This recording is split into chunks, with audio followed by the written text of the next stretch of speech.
சீரியல்களின் full எபிசோடுகளை Sun டிவியில் ஒளிபரப்பான உடனே எக்ஸ்க்ளூசிவாக சன் நெக்ஸ்டில் மட்டும் ஃப்ரீயா பாருங்கள்.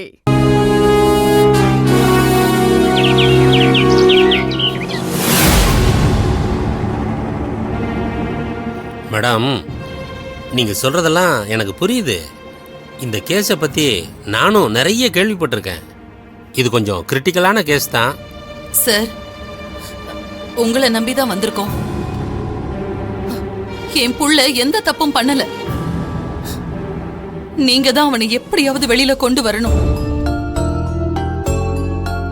ஏற்கனவே இந்த கேஸை எடுத்து நடத்திக்கிட்டு இருந்த எங்களோட ஃபேமிலி வக்கீல் சொல்லி ஒரு லாயர் வந்தாரு. அவரு வேற யார்கிட்டயோ பணத்தை வாங்கிக்கிட்டு இந்த கேஸ டிராப் பண்ணிட்டு போயிட்டாரு. இப்போ எங்களுக்கு இருக்கிற ஒரே நம்பிக்கை நீங்க தான் சார். பிளீஸ், எப்படியாவது என் பையனை மீட்டு கொடுத்துருங்க. என் புள்ளையோட எதிர்காலமே உங்க கையில தான் இருக்கு. அவனோட வாழ்க்கைய காப்பாத்தி கொடுங்க சார். மேடம், நான் சொல்றேன்னு தப்பா எடுத்துக்காதீங்க. ஆக்சுவலா இப்போ நான் ஃப்ரீயா இல்ல. எனக்கு முக்கியமா நிறைய கேஸை ஹேண்டில் பண்ணிட்டு இருக்கேன் மேடம். அதெல்லாம் விட்டுட்டு இப்போ இந்த கேஸை என்னால எடுத்து நடத்த முடியாது மேடம். ஏன்னா உங்க பையன் சம்பந்தப்பட்ட கேஸ் சாதாரண கேஸ் இல்ல. ஒரு பொண்ணை கர்ப்பமாக்கி கொலை பண்ணிருக்காருன்னு அவர் மேல கேஸ் ஃபைல் ஆயிருக்கு மேடம். ஸோ இந்த மாதிரி ஒரு கிரிட்டிக்கலான கேஸை நான் ஹேண்டில் பண்ணணும்னா அதுக்காக நான் நிறைய ரிசர்ச் பண்ணணும், நிறைய பேரை விசாரிச்சு ஆதாரங்களை கலெக்ட் பண்ண வேண்டியது இருக்கும். இப்போ எனக்கு இருக்கிற பிஸி ஷெடியூல்ல அந்த கேஸெல்லாம் விட்டுட்டு இந்த ஒரு கேஸை நான் கான்சென்ட்ரேட் பண்ணேன்னா மற்ற கேஸில் இன்வால்வ் ஆகிருக்கிற என்னோட கிளைண்ட்ஸ் எல்லாம் பாதிக்கப்படுவாங்க மேடம். அதனால ஐ எம் சாரி மேடம், என்னால் முடியாது. தயவு செஞ்சு நீங்கள் வேற யாராவது ஒரு வக்கீலை பார்த்துக்கோங்க.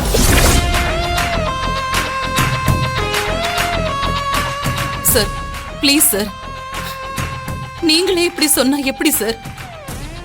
கண்டிப்பா உங்ககிட்ட ஹெல்ப் கிடைக்கும்னு நம்பிதான் நான் இங்க வந்திருக்கேன். இத பாருங்க, எவ்வளவு செலவானாலும் பரவாயில்ல, எத்தனை கோடி செலவானாலும் பரவாயில்ல, அத நான் பண்றதுக்கு ரெடியா இருக்கேன். மேடம், இது பணம் சம்பந்தப்பட்ட விஷயம் இல்ல. என்னோட மற்ற கேஸும் உங்களை மாதிரி சொசைட்டில பெரிய ஆளுங்களுடைய கேஸ் தான். அதை விட்டுட்டு என்னால இப்போதைக்கு இந்த கேஸ் எடுத்து நடத்த முடியாது மேடம். சாரி மேடம், நீங்க வேற யாராவது லாயரை பார்த்துக்கோங்க.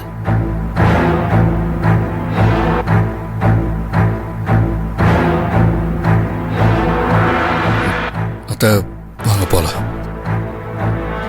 வேற ஏதாவது லாயரை ட்ரை பண்ணி பார்க்கலாம். வாங்க அத்தை, வாங்க அத்தை. Thank you sir. வாங்க மேடம். நீங்களா கூப்பிட்டு நான் வரமாட்டேன்னு சொல்லக்கூடாது. ஆனா இந்த கேஸ் ரொம்ப சென்சிட்டிவான கேஸ். இது வெறும் சாதாரண கொலை கேஸா இருந்தா கூட பரவாயில்ல. கொலை செய்யப்பட்டது ஒரு பெண். அது மட்டும் இல்லாம அந்த பொண்ணு கர்ப்பமா வேற இருந்திருக்கு. ஒரு பொண்ணா இருந்துகிட்டு நான் இன்னொரு பொண்ணுக்கு எதிராக வாதாடினா எல்லாரும் என்ன ரொம்ப தப்பா பேசுவாங்க. அது மட்டும் இல்லாம இந்த கேஸ்ல ப்ரூஃப் எல்லாம் உங்க பையனுக்கு அகேன்ஸ்டா ரொம்ப ஸ்ட்ராங்கா இருக்குன்னு நான் கேள்விப்பட்டேன். சோ என்னால உங்களுக்கு எந்த ஹெல்ப்பும் பண்ண முடியாது. Sorry madam.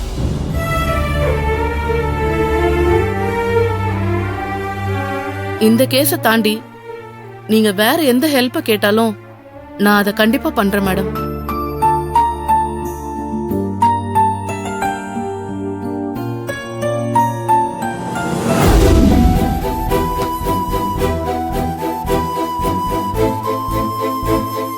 அர்ஜுன், எழுந்துரு, சாப்பிடலாம். மலர், எனக்கு இங்க இருக்க ஒரு மாதிரியா இருக்கு. எப்போ என்ன டிஸ்சார்ஜ் பண்ணுவாங்க?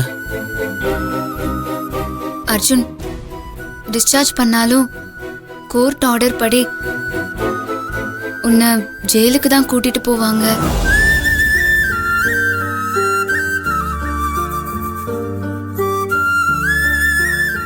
ஆமாம்ல, எனக்கு அது ஞாபகம் இல்லை. வீட்டுக்கு போவோன்ற மைண்ட் செட்லேயே நான் இருந்துட்டேன். ஜெயிலுக்கு போனோம்ல. அர்ஜுன், நீ ஒன்றும் ஃபீல் பண்ணாத. நீ நினைக்கிற மாதிரி எதுவும் நடக்காது. ஆமாம் மலர், நான் நினைக்கிற மாதிரி எதுவுமே நடக்கல. கண் சிமிட்டுற நேரத்துக்குள்ள என் வாழ்க்கையில் என்னென்னமோ நடந்துருச்சு. அர்ஜுன், நீ தயவு செஞ்சு இந்த மாதிரி எதுவும் யோசிக்காத. முதல்ல உன்னோட ஹெல்த்தை பாரு. சீக்கிரமே எல்லாம் சரியாயிரும். இந்தா, முதல்ல இதை சாப்பிடு, அதுக்கப்புறம் பேசிக்கலாம். ம்.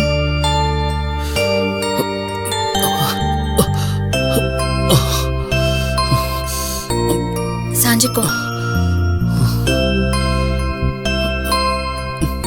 மலர், நீ மட்டும் தான் இருக்கியா? அப்பா அம்மாலாம் எங்க? அம்மா கொஞ்சம் வர சொல்ல. அத்தை இப்போ இங்க இல்ல. அவங்க லாயரை பார்க்க போயிருக்காங்க. லாயரை பார்க்க போயிருக்காங்களா? என்னாச்சு மலர்? இப்போதான் அந்த வக்கீல் வந்து பேசிட்டு போனார்னு சொன்னீங்க. திரும்பவும் இப்போ எதுக்கு அம்மா வக்கீலை பார்க்க போயிருக்காங்க? இல்ல அர்ஜுன், அத்தை இப்போ பார்க்க போயிருக்கிறது வேற ஒரு வக்கீல். ஏன் மலர், நம்ம வக்கீலுக்கு என்னாச்சு? ஏதாவது பிரச்சனையா? மலர், உன்னதான் கேக்குறேன், என்ன பிரச்சனை? அதெல்லாம் எதுவும் இல்ல அர்ஜுன். நீ முதல்ல சாப்பிடு, மத்ததெல்லாம் நம்ம அப்புறம் பேசிக்கலாம். மலர், முதல்ல இங்க என்ன நடக்குதுன்னு சொல்லு. ஏதாவது பிரச்சனையான்னு கேட்டேன். எதுக்காக அம்மா நம்ம வக்கீலை விட்டுட்டு வேற வக்கீலை பார்க்க போனாங்க? அர்ஜுன் ப்ளீஸ், நீ சாப்பிடு. நம்ம இத பத்தி அப்புறமா பேசிக்கலாம். இல்ல மலர், என்ன நடக்குது நீ சொல்ற வரைக்கும் நான் சாப்பிட மாட்டேன்.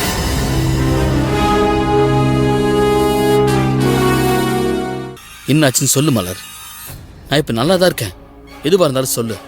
ஏன் மலர், இப்ப எதுக்காக அர்ஜுன் கிட்ட நடந்த விஷயத்தையெல்லாம் மறைக்கணும்னு நீ நினைக்கிற? நடந்த விஷயத்த அர்ஜுன் கிட்ட சொல்றதுனால இப்ப என்ன ஆயிட போகுது?